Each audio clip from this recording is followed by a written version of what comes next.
It's a solemn reminder as the weather gets warmer, you have to be careful when you're out on the water. New this morning, officials have identified the man killed last night in a boating accident. This on Old Hickory Lake.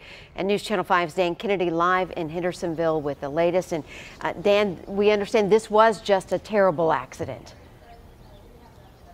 That's exactly right, Amy. So no criminal charges are going to be filed in all this. The TWRA says it was just a freak accident. The victim was on a Sea-Doo similar to this one that's docked here at this marina yesterday afternoon. He was on the water when that Sea-Doo collided with a bass boat. And the rider on that Sea-Doo was the one who was pronounced dead. This morning we've learned his identity, 58-year-old Christopher Lindroth.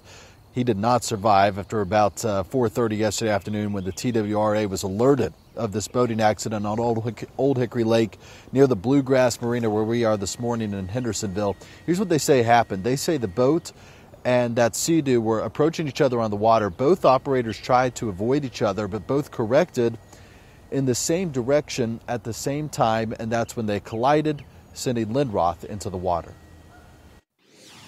The operator of the bass boat immediately recovered the victim, pulled him aboard, immediately started CPR. There was an individual that was out in the cove at the same time. He heard the impact and didn't see the accident. Came over and immediately tried to render first aid to him and help with the CPR process. TWRA says even on quiet mornings like this, when there's not many people out there on the water, to be aware of your surroundings and, of course, always wear a life jacket. Lindroth was wearing a life jacket, but his injury is just too much to overcome. Reporting live in Hendersonville, Dan Kennedy, News Channel 5.